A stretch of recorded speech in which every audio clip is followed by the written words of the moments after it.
cybergéomètre démasqué. Je suis votre animateur Dominique Tremblay et aujourd'hui nous allons apprendre comment utiliser le cybergéomètre afin de tracer un parallélogramme. Indestructible, évidemment. La plupart des élèves, lorsqu'ils vont tracer le parallélogramme, vont avoir tendance à tenter d'essayer de tracer 4 droites de manière à être assez parallèles. Mais évidemment, ce n'est pas indestructible.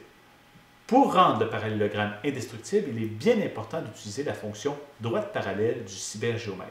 C'est ce que nous allons faire. Donc ici sur l'écran, je vais choisir la droite.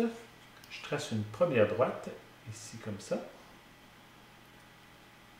Et là, plutôt que de tenter de tracer une autre droite à l'horizontale, je vais venir ajouter un point. Pour tracer la droite parallèle, vous vous en souvenez, on sélectionne le point et la droite. Construction d'une droite parallèle. Donc là, ici, on a le haut et le bas de notre parallélogramme.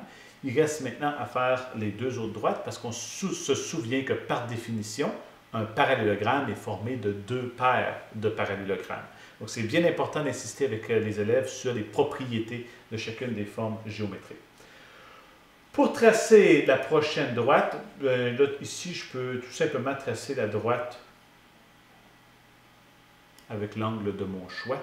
Donc cette droite-là, c'est une des seules qui n'a pas besoin d'être construite, mais la prochaine doit être construite. Je dois donc me placer un point à un endroit de mon choix. Ça va déterminer la distance entre les deux droites. Et je choisis le nouveau point et la droite. On fait une construction d'une droite parallèle. Et voilà, nous avons ici notre parallélogramme. Juste afin de bien délimiter le parallélogramme, je vais placer des points d'intersection à chacun des sommets du parallélogramme. On s'assure qu'on a bien les lignes en turquoise pour prouver que c'est bien un point d'intersection. Là, ici, évidemment, les élèves peuvent trouver ça tannant, le fait d'avoir les droites visibles et non seulement le parallélogramme. Donc, on va utiliser la technique de masquer les droites afin de bien voir notre parallélogramme. J'utilise ici des segments de droite pour tracer par-dessus, c'est-à-dire relier chacun des sommets du parallélogramme, comme c'est ici. Et lorsque ça c'est terminé, je viens chercher mon outil de sélection et je sélectionne chacune des droites inutiles. Et je vais aussi sélectionner le point ici, le point ici et le point ici. Une des choses que j'aimerais présenter à ce moment-ci aussi, c'est l'importance de ne pas effacer les droites. Parce que même si on vient de tracer des segments de droite par-dessus pour former le parallélogramme, si on efface les droites, c'est important de comprendre que les segments de droite ont été formés à partir des droites.